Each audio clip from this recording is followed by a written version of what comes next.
Hello everyone, আসসালামু আলাইকুম। কেমন আছেন সবাই? আজকে আমাদের মুসলিমদের অনেক বড় একটা খুশির দিন, কারণ আজকে কোরবানির ঈদ। আর ইসলাম ধর্মে বছরে দুইটা ঈদ আমরা পালন করি। আর ঈদ মানেই তো মুসলিমদের মনে খুশির জোয়ার বয়ে যায়। আলহামদুলিল্লাহ, এবারের কোরবানির ঈদটাও অনেক আনন্দ করে কাটালাম। আপনাদের কার কার কোরবানির ঈদ কেমন কাটলো অবশ্যই কমেন্ট করে জানাবেন। এই যে এখানে গ্রামের সমস্ত গরু ছাগল কোরবানি করা হবে। সকাল সকাল ঈদের নামাজ শেষ করে সবাই গরু ছাগল নিয়ে এখানে উপস্থিত হয়ে গেছে। প্রথমে যতগুলো ছাগল আছে সবগুলো আগে কোরবানি করবে, তারপরে গরু কোরবানি দিবে। আসলে এই দিনটাতে গরু ছাগলের ওপর প্রচুর পরিমাণ মায়া হয়। তারপরেও কি আর করার, আল্লাহ তাআলার যেহেতু এটাই হুকুম, আমাদের মানতেই হবে। আল্লাহকে খুশি রাখাই আমাদের কাজ। একবার ভাবুন তো, এই গরু ছাগলের জায়গায় যদি নিজের সন্তানকে কোরবানি করতে হতো তাহলে কি পরিমাণ কষ্ট হতো। আল্লাহ তাআলা যা করে বান্দার ভালোর জন্যই করে।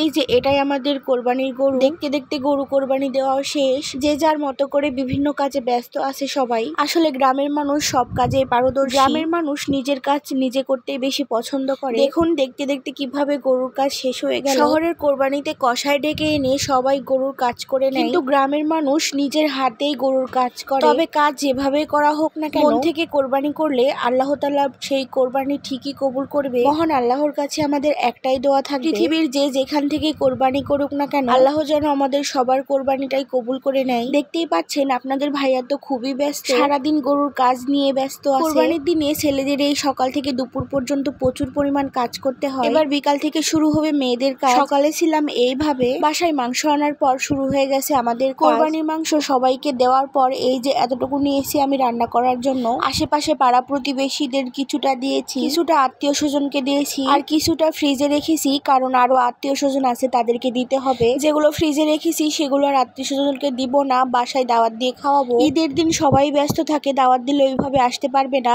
ঈদের পরে একদিন দাওয়াত দিয়ে সবাইকে খাওয়াবো। পাশের চুলায় ভুড়ি জাল দিয়ে রেখে দিয়েছি, আর মাংস বসিয়ে দিলাম। এখন ভুড়িগুলো ঠান্ডা হওয়ার পর ডিপ ফ্রিজে ফ্রোজেন করে রেখে দিব, পরে একদিন কেটে রান্না করা হবে। আর মাংসটাকে সুন্দর করে সব মশলা দিয়ে মাখিয়ে চুলায় বসিয়ে দিয়েছি। ঈদের মাংস বরাবরই আমি এইভাবে মাখিয়ে রান্না করি, তাহলে খেতে বেশি মজা হয়। সারা বছর আমরা যতই মাংস খাই না কেন, এই কোরবানির মাংসর মতো স্বাদের মাংস কোনো সময়ই হবে না। কোরবানির মাংসতে আল্লাহ তাআলার রহমত আছে, সেই জন্যই কোরবানির মাংস খেতে এত স্বাদ। আর আমার একটু কষ্ট হলেও মাংসটা আমি মাটির চুলাতে রান্নার চেষ্টা করেছি, কারণ মাটির চুলাতে যে কোনো রান্নাই অনেক মজার হয়। এখানে আপনাদের সাথে কথা বলতে বলতে আমার মাংস রান্নাও শেষ। মাশাআল্লাহ, মাংসটা দেখতে এত সুন্দর হয়েছে, আর মাংস থেকে অনেক সুন্দর ঘ্রাণ বের হচ্ছিল। মাংসর কড়াইটা আমি পাশের চুলায় নামিয়ে রেখে দিলাম। এবার ওই চুলাইতে আমি বসিয়ে দিব গরুর নল্লি বা নেহেরি, যেটাই বলেন না কেন। নেহেরিতে সব ধরনের মশলা দিয়ে চুলায় বসিয়ে রেখে দিব। সারাদিন প্রচুর কাজ করতে হয়েছে, আর অতিরিক্ত গরমের কারণে সারাদিন তেমন কিছুই খেতে পারিনি। এখন একটু পিঠা দিয়ে মাংস খাচ্ছিলাম। আর বিছানায় কড়াই দেখে কেউ বাজে কমেন্ট করেন না, কারণ এই মাংসটা একটু পরপর গরম করতে হবে, সেই জন্য আর বাটিতে উঠাইনি, কড়াইতে রেখে দিয়েছি। আর গ্রামের মানুষের কোরবানির ঈদের ভিডিও আপনাদের কাছে কেমন লাগলো অবশ্যই কমেন্ট করে জানাবেন।